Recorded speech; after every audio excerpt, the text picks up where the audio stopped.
So after the failed season and everything the Clippers went through and not winning the championship and basically coming up short again, even though it's through injury, it's still a failed season based upon all the depth they had and the opportunity they had to win. You got to ask yourself now, would it be a mistake for the Clippers to bring back Kawhi and PG?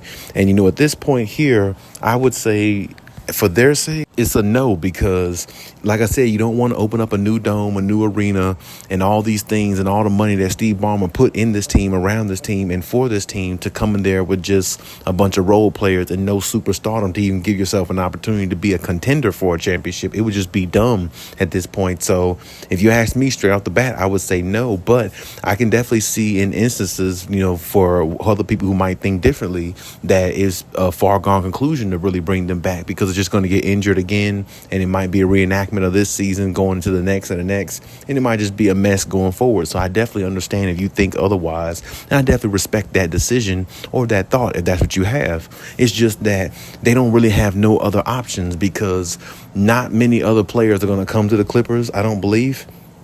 And the Clippers is just not a team that a lot of players land on, or a lot of players, wanted to go, or at least not a lot of star players. Now, if there's a situation where they can pry Damian Lillard from the, Portland Trail Blazers, that would be good to have him with, a Kawhi or PG, or, who knows? Some people might think that they might trade, Kawhi, or they might trade PG. I hear some reports also about a possible PG trade. You know what I'm saying? I don't really believe none of these reports unless they come true, but you definitely hear and definitely see that notion out there, or have probably seen it out there. So if it was a hypothetical situation like that, then maybe that could work or something like that. But who knows? Like I said, right now, I know Clippers fans are really, really hurt, because, like I said, this is 4 seasons. They've been together 4 years, and nothing has came out of it. No championship, nowhere close. Actually, they did come close. They got to a conference finals, but like I said, they got there with one of their guys,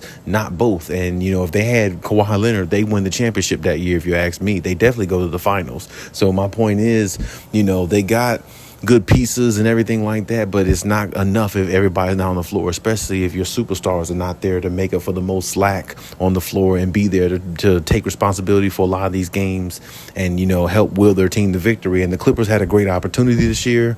I definitely thought they would have gave the Suns more of a run, of course, even if Kawhi Leonard was healthy, not even Paul George. But if they had both of them, I definitely would think the Clippers would have won that series, maybe 4-1, not even 6 games, because I think Paul George makes a huge difference, because Devin Booker really, went off in that series because there was no Paul George guarding him. Somebody of Paul George's caliber would have altered a lot of what Devin Booker was doing in that series, and it would have took a lot of pressure off Kawhi from going back and forth trying to guard him and Kevin Durant and a little bit of Chris Paul when he decided to score. So, a lot went into the situation with the Clippers, and nothing came out of it in these 4 years. They still got the bust in the bubble, and the only time we've seen Kawhi and PG on the floor together in the playoffs is when they lost in the bubble. So it's like, a lot of failure on, the Clippers' behalf in regards to their superstars not living up to expectation, not being available. And the load management thing doesn't make things look any better, because I understand fans are always going to say load management is trash and things like that. But what people don't realize, Kawhi Leonard kind of really needs load management, because his knees are really that bad. His knees are really not that good. And, with his knees not being that good, and he's still trying to, ail himself through that while playing through a season, Kawhi is just, load management is for him. And then on top of that, you got to look at it like this.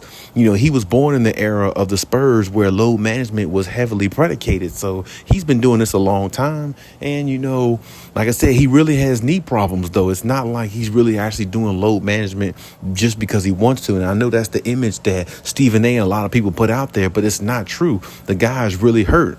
You know what I'm saying? And yes, he's load managed in the past and things like that because of where he's coming from. But I think more so in his career now, he's load managing because he really has to.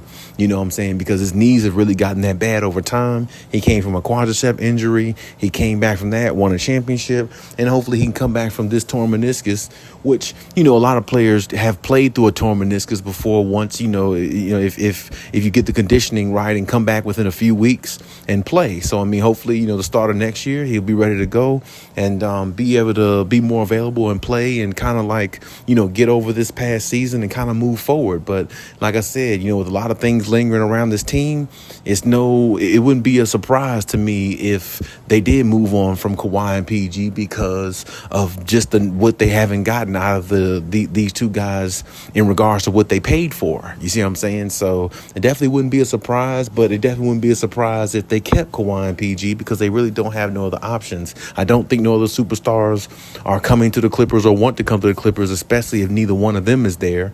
And on top of that, you open up a new arena and you don't really have, a substantial situation right in front of you because everything seems up in the air now based upon how the season ended. And now, you got reports coming out, more reports coming out about Kawhi, about possible trading and asking for a trade and, all these type things. It's just one of those situations where the Clippers really got their hands tied. Now, of course, they want to bring as much people back as they can, but then you got to worry about the role players. The one thing that made the Clippers unique this year specifically is all the depth that they have. And like I said, a lot of their depth could be cut short if, they can't make it for those contracts and those guys can return. So you got to look at all this stuff. All this stuff is right in front of us for a reason. And we have to acknowledge all this and we have to see it and we have to understand it, for what it is. There could be a lot of change with the Clippers in this offseason, and it probably will be. And I know a lot of people don't want to hear that, but it's probably the truth. And like I said, you hope that your main two-star guys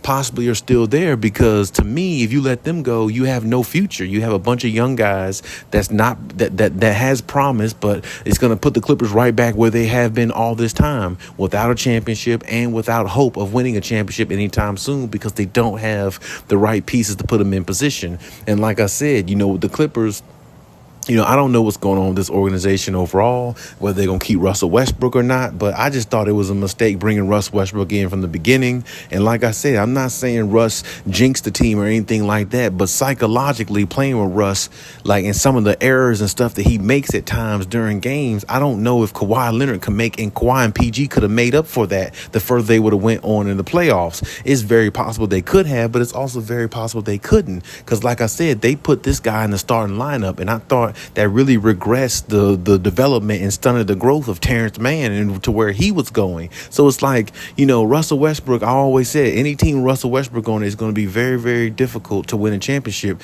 because his basketball IQ is not where it should be in regards to being a point guard. So it's like, he's got bad hands for a point guard. The turnovers are psychologically demoralizing at times. And I've seen even in the playoffs when playing the Suns, with and without Kawhi, the first two games to the last couple games, Russ, just the turnovers and the turnovers that he has at times just makes you cringe, like watching him play, because it's like psychologically it's just demoralizing to the team. And like I said, Kawhi was there to uplift everything with his 38 points the first game and came back with 31 the second game. But it's like he would have had to put up those monster numbers every single game with Russell Westbrook being his number 2 guy. And even with Russell Westbrook being their number 3 guy, if they had all 3 of them, there still would be instances where Russ would just be Russ and make these mistakes. And sometimes you can't, overcome mistakes like that in the playoffs, because every possession, every free throw, everything counts in the playoffs, because the further you go in the playoffs, the better competition you're going to play. So if Russ was averaging more turnovers, it still could have stunted the Clippers' growth this year, possibly too. So to me, I never was on board with the Russell Westbrook thing. I mean, he did play good. He did surprise me, but I don't think that's something that they should go forward with. And I do believe that's something they want to do, because I think Lawrence Frank and Ty Lue said he wanted Russ back. The problem is, I really don't think Kawhi Leonard wanted Russ on the team in the beginning. And I stand on that because, like I said, Kawhi wants to be around high IQ players now. And why he asked for Paul George to be his second running mate, I don't know, but he likes Paul George. And, Paul George is a good player, a great player at that, but his IQ is not that high. But at the same time, he has a lot more skill skill than Russell Westbrook in regards to being skilled on defense and offense.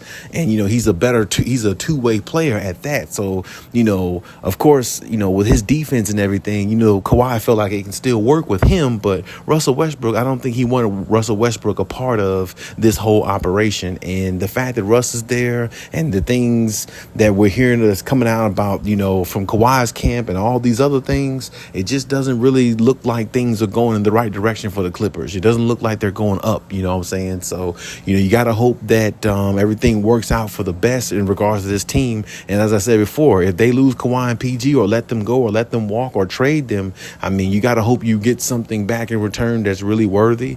And you got to hope that, well, I mean, I definitely think you would, but I mean, I don't know where they would be traded to or where they would go. So it's like, I don't really know why they would do that. I mean, especially if they're opening up a new stadium and need all the firepower they can get, superstardom they can get, because regardless of whether Kawhi and PG is hurt or not, as I said before, you're only a contender because their name is on the back of that jersey. You wouldn't be a contender if Kawhi and PG wasn't there. It's just plain and simple. So, either be a contender and have the possible hope they stay healthy, or you can get rid of them off the team and just be the same Clippers you were years prior, not winning a championship and not being in contention to win a championship. It's really just that simple. So, the Clippers got some big decisions to make. So we'll see what decisions they do make, and we'll see how it all pans out.